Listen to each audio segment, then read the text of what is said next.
तरिमादिदेवं नवीनलीलां हृदकान्तिकान्तं शान्तं हयद्वादशमाख्यमूर्ते पूर्तिं शतानां शुभमनोरथानां नमामि धन्वन्तरिमादिदेवं नमामि धन्वन्तरिमादिदेवं नमामि धन्वन्तरिमादिदेवं मुनित्रवृन्दवन्दितं त्रिलोक एक दिवस की हार्दिक शुभकामनाएं व सभी का हार्दिक अभिनंदन।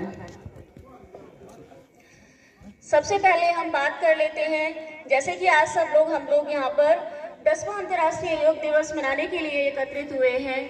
तो ये 21 जून को अंतर्राष्ट्रीय योग दिवस क्यों मनाया जाता है और सबसे पहले इसकी शुरुआत किसके द्वारा की गई?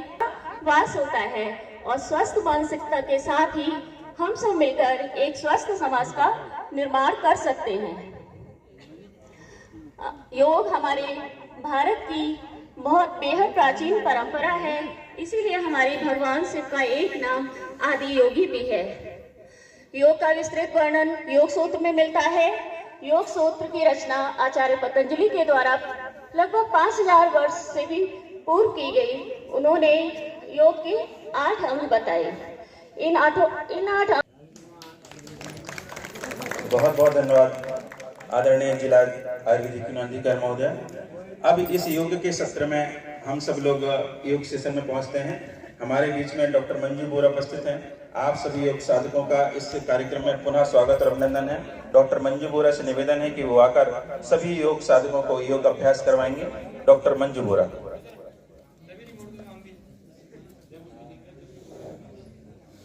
धन्यवाद सर। आइए प्रारंभ करते हैं आज का योग सत्र। सभी लोग सुखासन में बैठ जाएंगे। दोनों हाथ ज्ञान मुद्रा में, पीठ कंधा कमर एक सीध में, आंखें सहजता से बंद। सामान्य श्वास प्रश्वास करें।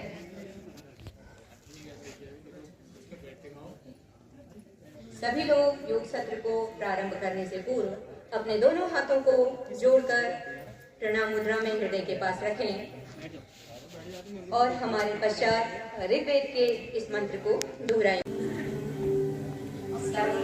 संगच्छध्वं संवदध्वं संगो मनांसि जानतां देवाभागं यथा पूर्वे सज्जनाना उपासते।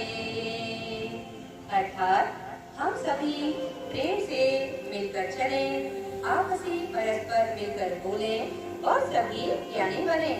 अपने पूर्वजों की भांति हम सभी कर्तव्यों का पालन करें। सभी लोग सहजता से आंखें खोलते हुए पुनः स्थिति में बैठ जाएंगे। हिमालय की गोद, ऋषियों की तपस्थली, देवभूमि उत्तराखंड के ऐतिहासिक नगर अल्मोड़ा की प्राचीन धरोहर और रामलला के पावन प्रांगण में सभी मुख्य अतिथि, विशिष्ट अतिथि, आयुष विभाग के सभी पदाधिकारी, वरिष्ठ जन, आदरणीय जनों को प्रणाम और योग साधकों को खूब खूब स्वागत। आइए आरंभ करते हैं आज का योग सत्र। सभी लोग दंडासन में बैठ जाएंगे। दोनों हाथों को बाईं ओर रखते हुए वज्रासन में आ जाएंगे। वज्रासन से सभी लोग एक साथ खड़े होने की स्थिति में आएंगे। दोनों हाथों को सामने करें, बाएं पैर को आगे रखते हुए दाहिना पैर भी सामने लाएंगे और खड़े होने की स्थिति में आ जाएंगे। अब खड़े होकर आरंभ करते हैं सूक्ष्म व्यायाम। दोनों हाथों और पैरों को समानांतर रखें। सूक्ष्म व्यायाम में सबसे पहले क्रम है ग्रीवा संचालन का, जिसे 4 चरणों में संपन्न करेंगे। अपने दोनों पैरों में थोड़ा सा अंदर बनाएं, अपने हाथों को अपने कमर में रखें। सभी से निवेदन है, गर्मी की जिंदगी में और बहुत से योग साधक यहाँ पर है, यदि किसी को ग्रीवा संबंधी कोई परेशानी है तो वह अभ्यास को करने में सावधानी रखें और योग अभ्यास को अपनी अपनी क्षमता के अनुसार ही करें। आइए प्रारंभ करते हैं ग्रीवा संचालन का पहला चरण। सभी लोग लंबा गहरा श्वास लें और धीरे धीरे प्रश्वास करते हुए सामने की ओर झुकें, जिससे आपकी ठुड्डी आपके कंठ तक लग जाए।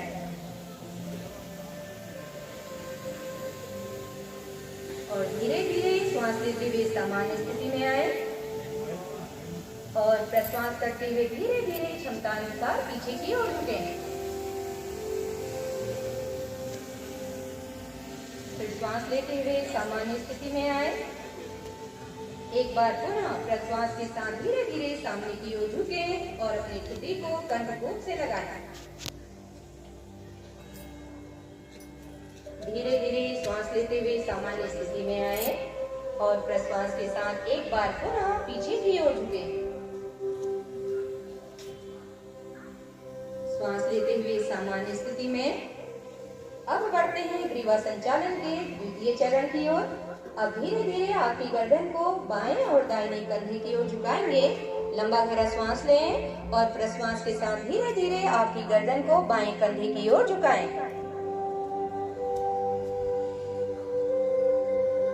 श्वास लेते हुए सामान्य स्थिति में आए और प्रश्वास के साथ धीरे धीरे गर्दन को दाहिने कंधे की ओर झुकाएं। धीरे धीरे बाएं कंधे की ओर झुकें।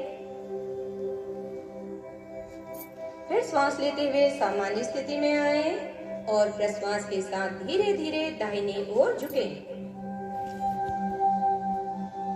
श्वास लेते हुए सामान्य स्थिति में आ जाएं। अब करते हैं ग्रीवा संचालन का तृतीय चरण, जिसमें आपको अपनी गर्दन को बाईं ओर और दाहिनी ओर को धीरे धीरे घुमाना है। लंबा गहरा श्वास लीजिए और प्रश्वास के साथ धीरे धीरे अर्धचंद्राकार में गर्दन को बाईं दिशा की ओर घुमाएं। श्वास लेते हुए सामान्य स्थिति में आए और प्रश्वास करते हुए धीरे धीरे दाहिनी ओर को घुमाएं। फिर श्वास लेते हुए सामान्य स्थिति में आए और प्रश्वास के साथ बाईं ओर को घुमाएं। सामान्य स्थिति में आए और प्रश्वास करते हुए धीरे धीरे पुनः दाहिनी ओर घूमें। फिर श्वास लेते हुए धीरे से सामान्य स्थिति में आए। अब है ग्रीवा संचालन का चतुर्थ चरण, जिसमें आपको अपनी गर्दन को घड़ी की सुई की दिशा में और घड़ी की सुई की विपरीत दिशा में घुमाना है। लंबा गहरा श्वास लें, अपनी ठुड्डी को अपने कंठकूप से लगाएं और धीरे धीरे घड़ी की सुई की दिशा में गर्दन को घुमाएं।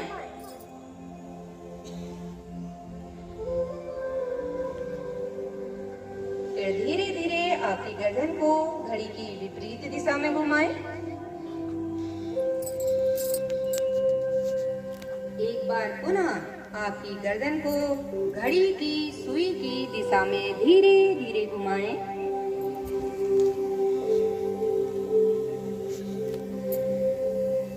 फिर एक बार अपनी गर्दन को धीरे धीरे घड़ी की सुई की विपरीत दिशा में घुमाएं।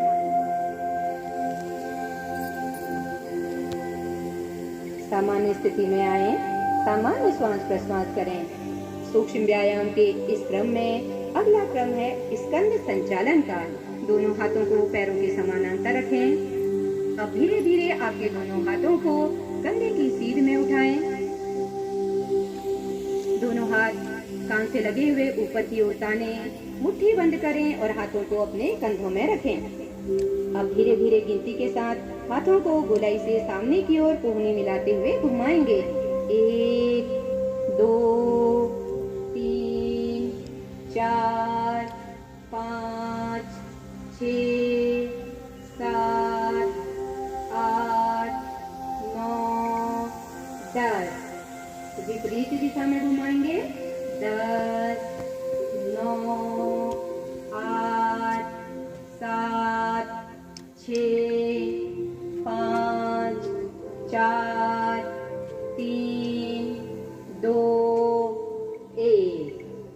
पुनः स्थिति में वापस आएंगे। दोनों हाथ तान कर ऊपर कान से लगे हुए, दोनों हाथों को कंधे की सीध में लाएं। हथेलियां नीचे की ओर करें। धीरे से हाथों को पैर के समानांतर ले आएं।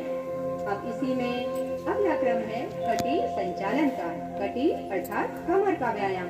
दोनों पैरों में 1 से 1.5 फीट का थोड़ा अंतर बनाएं। दोनों हाथों को सामने की ओर से अपने कंधों की सीध में उठाएं, हथेलियां आमने सामने। लंबा गहरा श्वास लें और धीरे धीरे प्रश्वास करते हुए बाईं ओर को अपनी कमर को घुमाएं। एक हाथ को कंधे में रखें, दूसरा हाथ धीरे से श्वास लेते हुए सामान्य स्थिति में आए। प्रश्वास करते हुए धीरे धीरे दाहिनी ओर घूमें। श्वास लेते हुए सामान्य स्थिति में आए। प्रश्वास करते हुए धीरे धीरे बाईं ओर को घूमें। श्वास लेते हुए सामान्य स्थिति में आए और प्रश्वास करते हुए एक बार पुनः दाहिनी ओर घूमें। फिर श्वास लेते हुए सामान्य स्थिति में आ जाएं। प्रश्वास के साथ अपने हाथ और पैरों को समानांतर रखें। सामान्य श्वास प्रश्वास करें। अब अगला क्रम है घुटना संचालन का। घुटना संचालन में जिस क्रिया को हम करने जा रहे हैं उसे उत्कट आसन भी कहते हैं। दोनों पैरों में थोड़ा सा अंतर बनाएं, अपने हाथों को अपनी जंघा पे रखें और धीरे धीरे श्वास लेते हुए हाथों को कंधे की सीध में सामने उठाएं। हथेलियां नीचे की ओर। लंबा गहरा श्वास लें और प्रश्वास के साथ कुर्सी में बैठने की जैसी स्थिति अर्थात उत्कट आसन घुटना संचालन की स्थिति में आ जाए। पीठ को सीधा रखेंगे, चेहरा सामने की ओर। धीरे से श्वास लेते हुए सामान्य स्थिति में एक बार पुनः इस क्रिया को दोहराएंगे। पुनः प्रश्वास के साथ उत्कट आसन अर्थात घुटना संचालन की स्थिति में आए। धीरे से श्वास लेते हुए सामान्य स्थिति में आ जाएं और प्रश्वास के साथ हाथ और पैरों को समानांतर रखें। सामान्य श्वास प्रश्वास करें। अब योग अभ्यास के इस क्रम में खड़े धीरे से प्रश्वास के साथ पुनः स्थिति में वापस आए।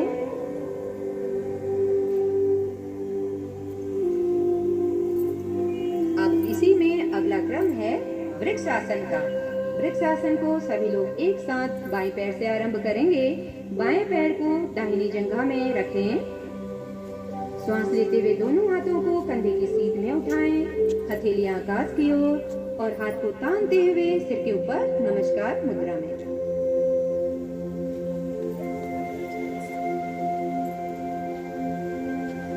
प्रश्वास के साथ दोनों हाथ कंधे की सीध में, हाथ और पैर समानांतर। अब इसी क्रिया को दाहिनी ओर से करेंगे। वृक्ष आसन जैसा कि इसका नाम है, यह हमारे शरीर को, हाथ और पैर की मांसपेशियों को मजबूती प्रदान करता है।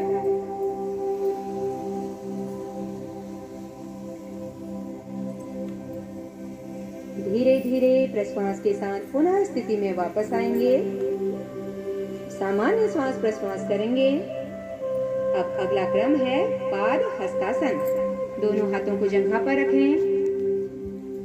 लंबा गहरा श्वास लेते हुए दोनों हाथों को सामने की ओर कान से लगाते हुए ऊपर आकाश की ओर ताने।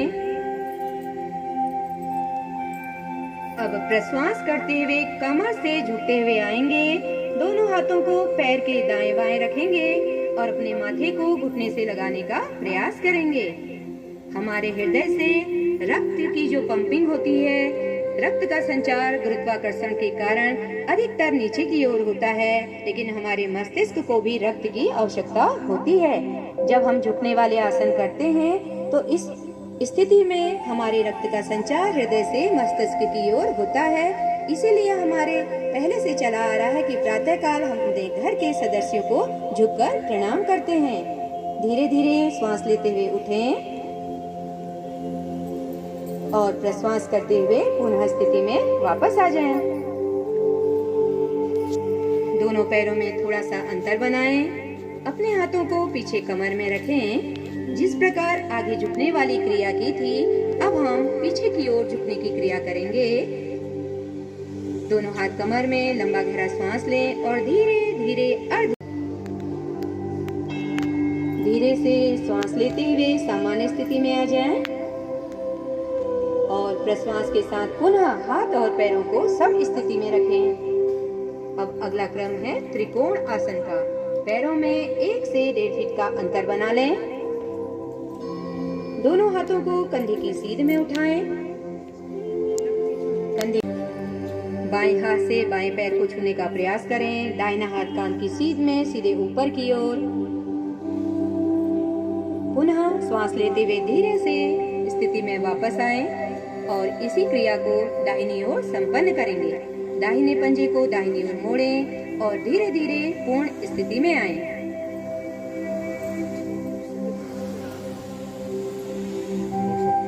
धीरे से श्वास लेते हुए सामान्य स्थिति में आइए। अब अगला क्रम है बैठकर किए जाने वाले आसनों का। दोनों हाथों को सामने करें। सर्वप्रथम बाएं पैर को मोड़ें, दाहिने पैर को मोड़ें और वज्रासन की स्थिति में बैठ जाएं। वज्रासन आपके दोनों हाथों को अपनी जगह में रखें। ठीक कंधा कमर एक सीध में, सामान्य श्वास प्रश्वास।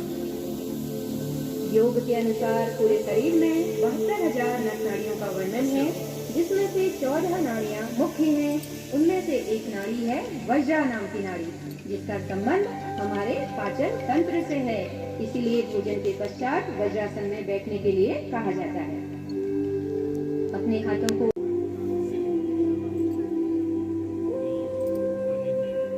धीरे धीरे आंखें खोलते हुए सामान्य स्थिति में आ जाइए और पुनः दंडासन की स्थिति में बैठ जाइए। अब दंडासन में बैठकर अगला आसन करते हैं वक्रासन। वक्रासन के लिए सभी लोग बाएं पैर को मोड़ें, दाहिने घुटने के पास रखें। बाएं हाथ को पीछे मेरुदंड से लगाकर रखें और दाहिने हाथ को वक्रासन की पूर्ण स्थिति में लेकर आएं और यथाशक्ति पीछे की ओर मोड़ें। वक्रासन, अर्धमसेन्द्रासन, मरीच्यासन, ये सभी आसन मधुमेह के रोग में अति लाभकारी माने गए हैं। सांस लेते हुए धीरे से पुनः स्थिति में वापस आएं। अब इसी क्रिया को दाहिनी ओर से संपन्न करें। दाहिना पैर मोड़ें, दाहिने हाथ को मेरुदंड से लगाकर रखें और बाएं हाथ को पूर्ण स्थिति में लेकर आएं।